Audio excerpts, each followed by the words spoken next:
Hablar de salud es hablar de bienestar físico y mental. Para esto, conéctate con Salud es Vida, para que estés al día con los mejores especialistas del saber, para que tú te sientas bien.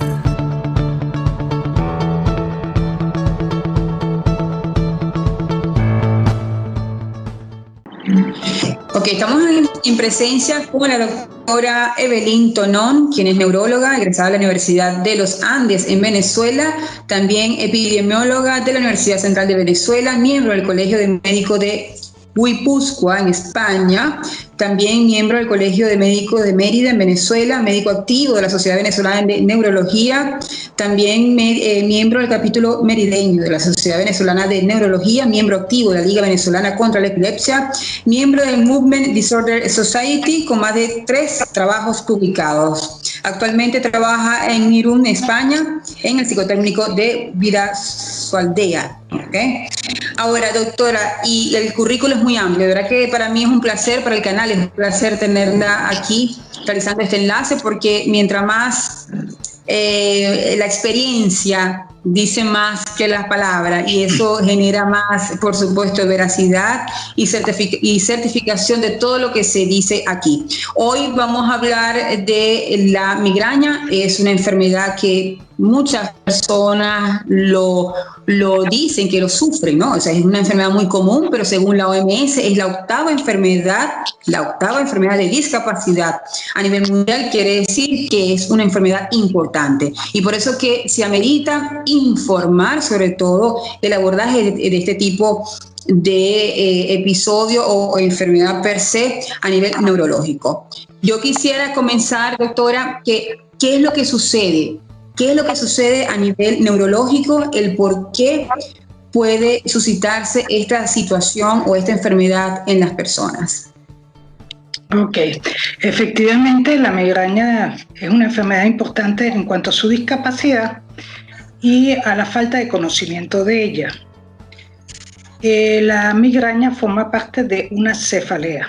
La cefalea se entiende como toda molestia que ocurre en la cabeza o en el cráneo, tanto en las estructuras internas como externas, y se clasifica dentro de las cefaleas primarias. ¿Qué quiere decir eso? Que en la migraña no vamos a tener un tumor cerebral y los estudios van a ser normales.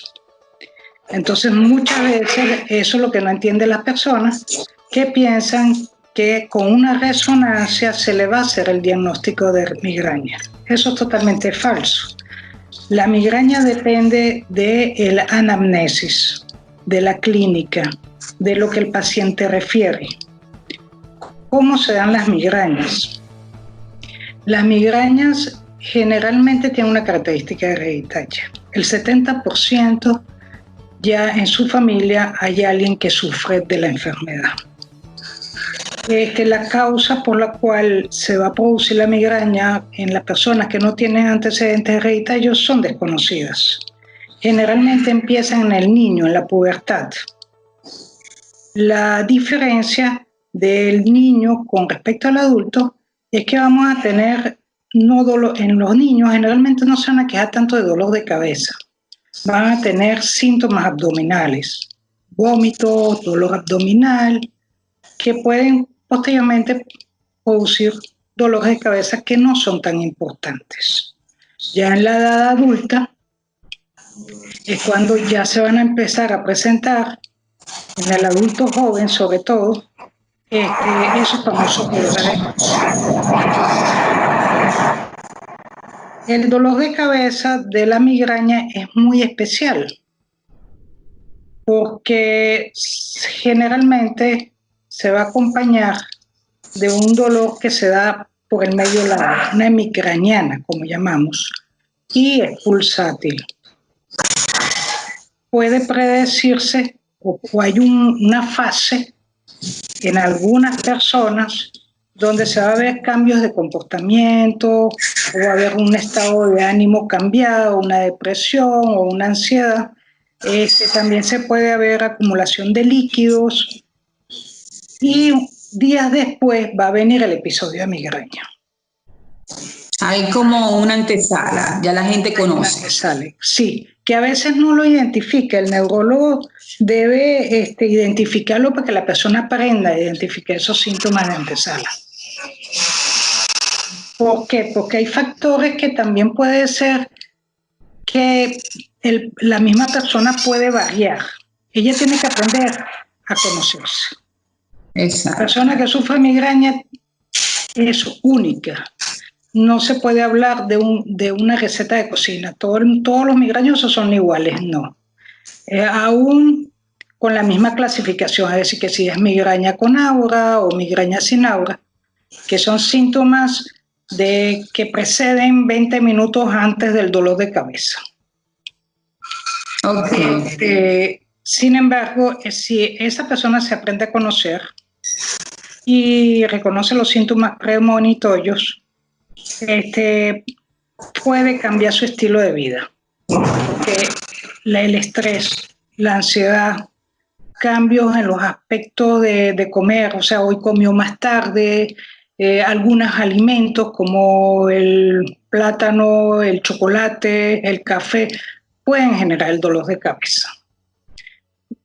O sea, que es una noción que tenemos que tener a nivel multidisciplinario, que no es solo esos exógenos, como usted lo bien dijo, que es el estrés, ese de los cambios del no dormir, me imagino, esos cambios habituales, sino que la alimentación es muy importante.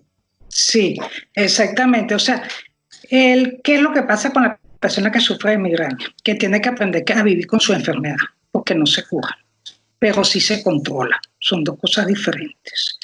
Hay factores que ella puede modificar conociéndose. Tiene que tener una vida, entre comillas, como digo yo, normal. Es decir, no puede tener abusos. Porque al tener un abuso, lo más seguro es que a la semana o a los pocos días va a tener una crisis o un ataque de migraña. Entonces tiene que tener una vida muy normalizada, ¿no? Y hay factores externos donde no depende del paciente. Por ejemplo, cambios climáticos, una tormenta, un cambio atmosférico. Eso el paciente no puede hacer nada. Sencillamente le va a dar la crisis de migraña. Por eso es que es tan discapacitante, porque hay tantos factores internos como externos que pueden generar una crisis. Y a veces la persona no lo puede controlar. Exacto. Ahora, doctor, en cuanto a los tipos de migraña, ¿se clasifican únicamente con aura o sin auras o hay más tipos de migrañas? Sí, bueno, la migraña común, que es prácticamente el 70%, que es la migraña que no tiene aura, pero cuyos dolores de cabeza son muy intensos y se acompañan de náusea, de vómito. Después están las con aura. Dentro de las con aura es que tenemos una serie, porque puede ser con aura visual, que es la más frecuente, que esa abarca 25% más o menos, que es la que tiene escotomas centellantes o puntos negros o pierde un hemicampo de la visión. Dentro del aura visual hay muchos tipos, ¿no? Cada paciente tiene el suyo o tiene varios. Esa aura dura más o menos unos 25 minutos, media hora. Después tiene un periodo de descanso, digámoslo así, de 1 hora o otros 20 minutos y viene el dolor de cabeza. Puede que venga o puede que no. Eso no lo puede saber. Hay otros que se caracterizan por pérdida de la capacidad de hablar. Empieza a tener una afasia, o se le duerme una mano, o él pierde la fuerza en el hemicuerpo. Hay varios tipos. Esos son menos frecuentes. De todas las demás se puede abarcar un 5%, ¿no? Pero hay toda en ese momento, ¿cuál es el problema que ocurre en el cerebro? Es que hay una vasoconstricción, no llega bien el flujo de sangre, y entonces dependiendo del área que se vea afectada, pues va a tener los síntomas. Y después viene el dolor de cabeza con esa vasodilatación, porque los vasos sanguíneos cuando se dilatan es lo que produce ese dolor tan intenso. El por qué se da ese fenómeno, hay muchas teorías. Se piensa que son cambios bioquímicos y eléctricos del cerebro que van a generar eso. Hay muchos estudios, pero todavía no hay nada concluyente. El problema de las migrañas es que si te da un exceso de dolor una vez al año, pues a pesar de que es un problema para ti, pues bueno, es algo que se puede llevar. Pero cuando son 4 o 5 crisis al mes, ya tú te imaginas que es discapacitante. Las personas son 5 días perdidos mínimo de trabajo, de vida, de calidad de vida. Es una enfermedad que la gente la ha valorado muy poco, porque el que no lo sufre, pues piensa, eso es un dolor de cabeza. No, no es un dolor de cabeza, es una enfermedad.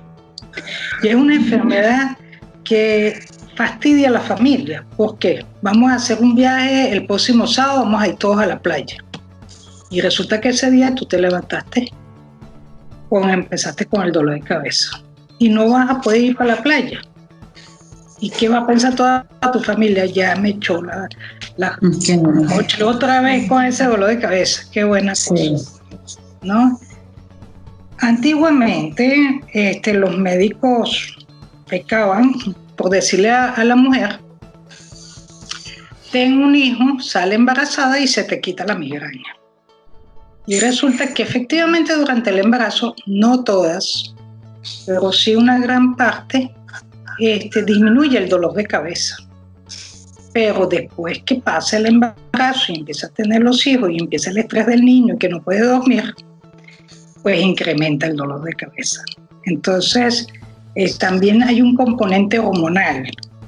Inclusive en algunas mujeres la menstruación o la fase mitad del ciclo puede generar los dolores de cabeza.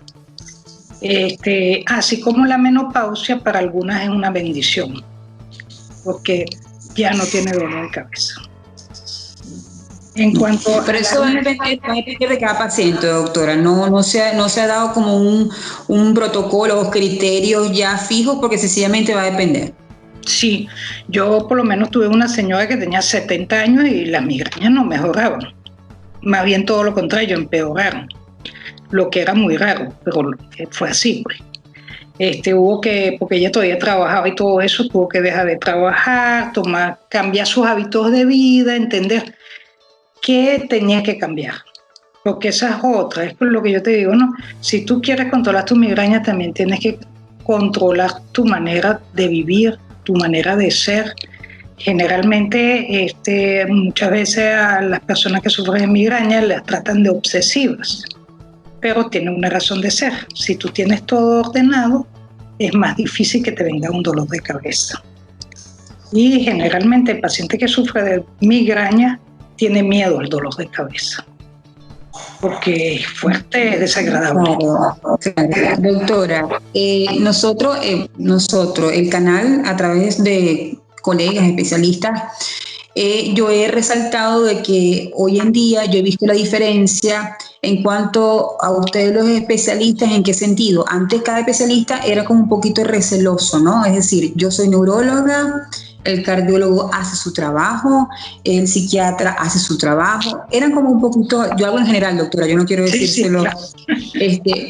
Y el COVID, con todo el respeto a aquellas personas que han perdido sus familiares, ha tenido algo bueno. ¿Y cuál es lo bueno? Que han tenido que forzosamente trabajar interdisciplinariamente, es decir, mancomunadamente. Ya se han dado la necesidad de, mira, cardiólogo, ven, ayúdame, mira, neumonólogo, ayúdame, vamos a trabajar, pero ya hay una comunicación mayor, ¿ok?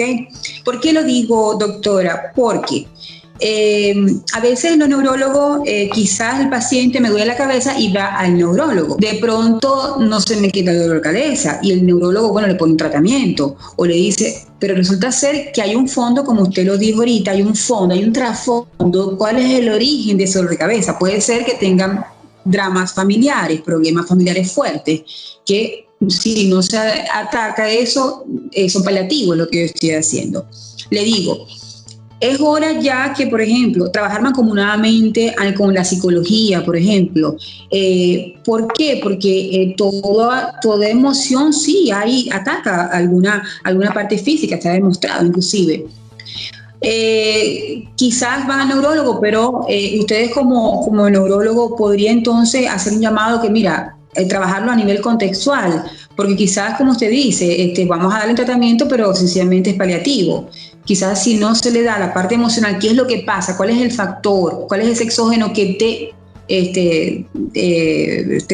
dislupa, ¿no? Este tipo de situación. Yo quisiera que diera un mensaje entonces a los médicos en general, a sus colegas, pues, porque la idea es que haya un bienestar. Aquí el canal, más que todo, es para dar esa concientización, información, conciencia, pero también responsabilidad, doctora. Sí, efectivamente. Bueno, yo personalmente siempre he trabajado con mucho apoyo de los psiquiatras, porque la mayoría de las enfermedades neurológicas se acompañan de cuadros depresivos o ansiosos. Hoy es como, no sabemos si es el huevo o la gallina, ¿no? ¿Quién empezó? ¿Quién fue el primero? Inclusive en su primera instancia se hablaba de neuropsiquiatría, cuando empezó y nació las enfermedades del cerebro. A mí me gusta mucho buscar el apoyo de un psiquiatra para que maneje la parte de ansiedad, depresión, de entender su enfermedad, porque, como te digo, una vez que llegaste con dolor de cabeza, lo primero que hay que hacer es estudiarte. El proceso es largo. Después que tú entiendas tu enfermedad y la puedes manejar, es bueno también que intervenga el psiquiatra, porque es una enfermedad crónica. Y todas las enfermedades crónicas conllevan ansiedad, depresión. ¿Será que la doctora se equivocó y yo sí tengo un tumor, pero la resonancia no lo muestra? Entonces, en esa parte es muy importante, no solamente para tratar la ansiedad y la depresión, sino que también para que lo ayude a que el paciente, la persona, entienda su enfermedad, ¿no? Y aprenda a vivir con ella.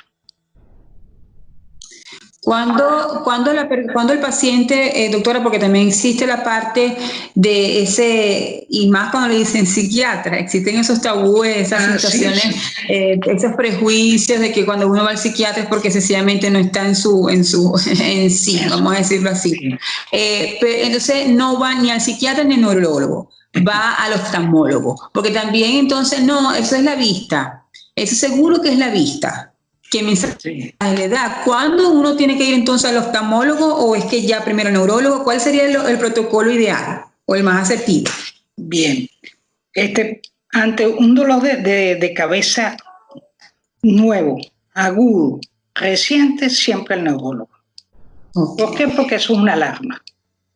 Es el dolor de cabeza que generalmente la gente, es primera vez que me da dolor de cabeza, eso no pasa nada. Justamente ese dolor de cabeza debe ser estudiado. En los dolores de cabeza a repetición, yo también mando al neurólogo. ¿Por qué? Porque hay que estudiarte, hay que saber qué tipo de dolor de cabeza. Cuando generalmente llegan al neurólogo, ¿qué es lo que pasa? Que tú tienes más de un dolor de cabeza primario. Primario significa que no hay una causa. Entonces, ¿qué tendrías? Puede ser que una migraña, no lo sé porque está encubierta por otros dolores de cabeza, como cuál. La que se produce por el consumo abusivo de analgésicos. Cuando tú empiezas a tomar pastillas, automedicarte, tomar lo que sea,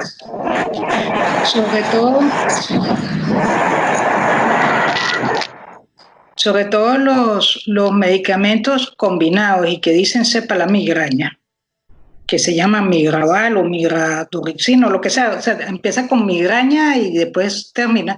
Esos medicamentos son de mucho cuidado.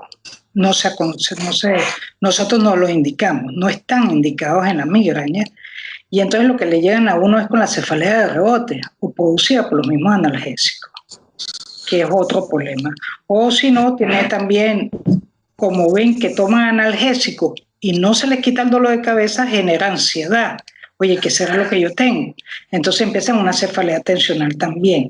Entonces, a veces cuando llegan en ese estado es muy difícil. Eso va a necesitar muchas consultas para poder resolver. Yo pienso que la primera instancia ante un dolor de cabeza es ir para el neurólogo. El oftalmólogo son mitos. El dolor de cabeza de oftalmología es muy típico. Es por astigmatismo, es periocular, no es un dolor de cabeza con náuseas y vómitos. Ni un dolor de cabeza aquí atrás. Es uno solamente con el anamnesis ya va clasificando ese dolor de cabeza. El dolor de cabeza que dice no, es por la tensión, eso también es otro mito. Si tú tienes un dolor de cabeza porque se subió la tensión, ya hay otro problema, ya están habiendo lesiones. Generalmente también hay que estudiarlo, porque puede ser una hemorragia cerebral, puede ser un sinfín de cosas. Entonces, yo pienso que ante los dolores de cabeza lo primero es el neurólogo, y el neurólogo después ve si necesita la competencia de un otorrino o de un cardiólogo o de otra persona. Exacto. Ahora, doctora, después de hacer el diagnóstico, haciendo todas las pruebas que ustedes deben hacer, el tratamiento, ¿cuál entonces sería el tratamiento mejor para ese paciente? Bueno, ante todo el tratamiento es aprender a relajarse, aprender a tener una vida más normal, no debe abusar. Hay alimentos que va a dejar de comer, pero yo conozco gente con migraña que come chocolate cuando le da el ataque de migraña, es lo único que le quita. Así como otro que prueba el chocolate y le da un tremendo dolor de cabeza. Están el monoglutamato monosódico que está en todo lo que es cubitos, sopa Maggi, la comida china, que es el sustituto de sal, es un químico. Hasta inclusive los cítricos, el plátano, el cambur, las salsas, las chucherías, todo eso puede inducir dolores de cabeza. Y hay personas que uno les elimina eso y ya no necesita tratamiento. Con solamente cambiarle los hábitos, mejora. Después, lo que uno aconseja para cuando hay dolor de cabeza y no ha podido ir para el neurólogo, o digámoslo, automedicación, que yo no aconsejo la automedicación, es los antiinflamatorios como podría ser el ibuprofeno o en su defecto la aspirina. Pero si hay dengue, ya tú sabes que no se puede tomar, pero la idea es los antiinflamatorios. No se debe tomar medicamentos con ergotamina porque lo que puede hacer es empeorar la situación. Y si no, el paracetamol, acetaminofén, mientras uno los ve. Pero la primera base son los antiinflamatorios no esteroideos. Después tenemos tratamientos para las crisis, que ya cada neurólogo indicará dependiendo de eso, y también a veces cuando ya hay más de 2 o 3 dolores de cabeza en un mes, tenemos tratamientos profilácticos, ¿no? Que son calcioantagonistas, el topiramato, hay varios que se pueden indicar para disminuir la frecuencia de las crisis. También se está usando mucho la toxina botulínica para casos renuentes, porque hay migraña donde la persona realmente es muy difícil el tratamiento, porque entra en un ataque detrás de otro, hace crisis y entonces se ha tenido buenos resultados con la toxina botulínica y hay varias otras experiencias en medicina preventiva que ha venido evolucionando. Hay un arsenal terapéutico, pues, que sí se puede calmar esos episodios. La persona no tiene por qué estar viviendo con ese dolor de cabeza, pero ante todo hay que diagnosticarlo, ¿no? Exacto. Esas herramientas de mindfulness también son ideales, me imagino, ¿no? Porque tratan más o menos, la base de la relajación. La relajación. El neurofeedback también ha dado buenos resultados porque ayuda a relajarse. El ejercicio físico depende. Generalmente yo mando más hacia yoga y pilates porque hay ejercicios que pueden aumentar el dolor de cabeza. Okay. Hay que hacerlo con que no sean ejercicios de gran esfuerzo. En la migraña también hay problemas de que la persona tiene, le molesta el ruido y la luz, fono y fotofobia. E inclusive hay estimulaciones luminosas que pueden inducir una migraña. Entonces hay que saber, hay que conocer bien la persona para poder saber qué ejercicio se le va a mandar. Pero eso que tú dijiste, el yoga, el neurofeedback, todo eso que ayuda a relajarse, sí están indicados. Ahora, doctora, yo me imagino que el dolor es tan fuerte que las personas que no les gusten seguir un tratamiento van a tener que seguirlo porque simplemente es desesperante el dolor y obviamente tienen que cumplirlo a cabalidad. Sin embargo, habrán otras personas que puedan tener un poquito más de irresponsabilidad o el nivel de migraña sea un poquito más tolerante porque el umbral del dolor también en unas personas y otras difiere. ¿Ok? ¿Qué pasa cuando no se toma el tratamiento? ¿Cuáles serían las consecuencias? Porque si bien es cierto, el dolor perenne internamente debe generar alguna respuesta, ¿ok?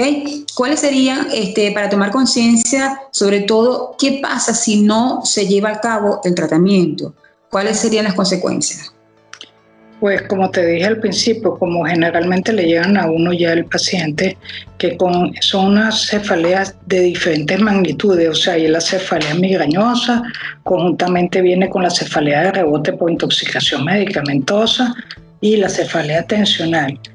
Pero a su vez los medicamentos también pueden producir daño. De tanto consumir analgésicos, una gastritis, una enfermedad renal, tiene todas las consecuencias de eso, ¿no? Además, hay estudios que muestran que cuando hay muchos casos de migraña, o sea, muchas crisis de migraña, pueden producirse pequeños microinfartos a nivel cerebral, ¿no? Y está descrito inclusive isquemias cerebrales ya después en edades más y de demencia sí, más avanzada. Y se habla de que hay un mayor índice de demencia, ¿no? No es que el migrañoso va a terminar en demencia, sino estamos hablando de frecuencia, ¿no? Porque como hay cambios en la vasculatura, hay una como te dije, primero un vasoconstricción, una vasodilatación, eso genera pues mal funcionamiento del cerebro, sin contar que la vida de esa persona está totalmente destruida, pues es una discapacidad total, no puede tener una vida normal. En la migraña, además del dolor, que como tú dices puede ser un poco subjetivo, está también la parte de las náuseas, el vómito, la fotofobia, la fonofobia, empieza a ser irritable, nadie lo va a querer estar con una persona así. Y una de las cosas que es importantísimo ante una crisis de migraña es descansar el dolor, no solamente tomar analgésico. O sea, tomar el analgésico y acostarse en un ambiente oscuro, calmados, sin luz y fresco. Con eso se alivia. Si se toma solo la pastilla, la mayoría de las veces no alivia. Yo siempre les digo, traten de descansar, aunque sea 10 minutos, ya con eso se alivia, se mejora. Algo que se me pasó por alto es que en los migrañosos no deben tomar la pastilla anticonceptiva, ¿no? Porque está contraindicado por la posibilidad de trombosis, más frecuente. Entonces, esa es otra, la anticoncepción tiene que cambiar. Y bueno, y que lo di a entender, pero no lo dije, es que en la migraña la mayoría son mujeres, ¿no? Eso no quiere decir que en el hombre no existe, sí existe, pero la proporción es mucho menor. En el hombre existe otro tipo de dolor de cabeza que se llama la cefalea de Houston o cefalea en racimos, que es el equivalente. O sea, hay mucho más hombres que mujeres. Otro tipo de cefalea primaria, que también es bastante desagradable, pero eso sería ya otro tema, ¿no?, de conversación, porque es otro tipo de dolor. Porque dentro de la cefalea el mundo es muy grande. Sí. Las causas son muchísimas. Todo puede generar un dolor de cabeza. Y dentro de ellas estábamos hablando de las primarias y sobre todo de la migraña, ¿no? Exacto. Sí, porque también cuando hay problemas también de cervical y todo eso se conecta, ¿no? Exacto, se puede producir una cefalea tensional, la que yo le estaba diciendo. Exacto. La cefalea tensional producido por problemas de cervicales. Claro, que también es un dolor, es una molestia también bastante desesperante. Una molestia, sí. Mira, doctora, de verdad que fue bastante valiosa su información, sobre todo puntos muy, muy importantes, como por ejemplo los tratamientos anticonceptivos, que hay que tomar medidas bastante drásticas si se quiere, porque son peligrosos, ¿no? El acompañamiento entre el tratamiento y el anticonceptivo. Y también esa parte de la alimentación, que muchas personas, porque bueno, imagínense, para el venezolano que le quiten el plátano, que le quiten, es una cosa increíble. Y la mayonesa, pero, y toda la grasa, la comida chatarra, como se conoce. Entonces, pero fíjense lo importante o cómo incide en la migraña. Otras, aparte de todas las incomodidades, doctora, ya para finalizar, otras enfermedades que se pudieran asociar o detonarse a la larga, ¿existen o simplemente se queda allí? Se queda allí. Ok. Sí. Bueno. Dentro de todo es una enfermedad benigna. Sí. Es una enfermedad benigna donde no hay nada malo, no se va a morir de eso. Okay. El problema es que tiene un componente, digámoslo así, muy discapacitante, porque imagínate, náusea, vómito, dolor, malestar, o sea, te sientes fatal, pero no te vas a morir de eso. Exactamente. Entonces, por eso es lo discapacitante. Sí, lo importante, bueno, también es que como lo hemos logrado, lograr esa conciencia, esa información para entonces dar esa tranquilidad dentro de lo que cabe, en el hecho de que ya lo acaba de decir, no es una enfermedad que es mortal, sino simplemente de que se puede controlar muy bien y sobre todo estas herramientas que han surgido ahorita gracias esos mindfulness, todo ese tipo de cosas que no solo para la migraña, nos sirve para absolutamente todo. Y ahorita con el COVID aún más, ¿no? Practicar este tipo de herramientas, porque el estrés es un factor, cuando se dice que el estrés mata es literal, ¿no? Porque el estrés detona cualquier cantidad de patologías, ¿no? Entonces, a través de estas herramientas no solo sirve para la migraña, sino también para todas las demás patologías. Doctora, ¿dónde pudiéramos encontrarla? Perdón, no le entendí. ¿Dónde la podemos ubicar a usted? Bueno, en Médicos Venezolanos Online, ahí estoy a la orden, a través de la telemedicina, bien sea por video, por llamada, por chat. Y pienso que es una buena herramienta, sobre todo estamos con la época del COVID. Excelente herramienta. Yo le apoyo más esta, y lo digo porque es parte del equipo, se lo dije al doctor Sotorrosa, de verdad que es una gran plataforma, una plataforma bastante, si se quiere, ambiciosa en el sentido de el cubrir todo el ámbito de la salud de una manera bastante efectiva y eficaz, ¿no? Yo les dije y se lo digo a usted, yo digo, mira, yo estoy segura que ese logo de esta plataforma va a aparecer en todo el mundo, porque están trabajando indirectamente de una manera mancomunada con todos los médicos a nivel mundial. Porque, como usted bien sabe, aquí en Europa el primer médico, o sea, el primario es un médico familiar, pero ellos los ayuda mucho un prediagnóstico, no para comprar el diagnóstico, pero sí como una base, ¿no? Para dónde partir, de dónde partir. Entonces, claro, ustedes a través de la plataforma ayudan a muchos venezolanos y a no venezolanos también, para comenzar, sobre todo aquellas personas que han emigrado con un diagnóstico previo. Entonces, bueno, de verdad que es una gran plataforma y la felicito, continúa así, le deseo mucho éxito. Ahorita se encuentra en Francia, pero trabajando y de verdad con esos conocimientos, miembro de distintos organismos que de verdad que son reconocidos a nivel mundial, porque los médicos venezolanos, eso hay que reconocerlo.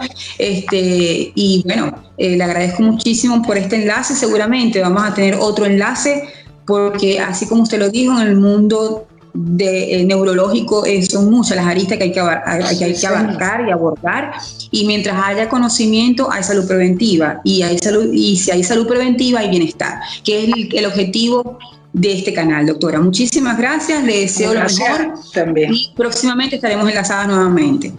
Ok, muchas gracias. A la próxima. Gracias por la oportunidad. Hasta luego.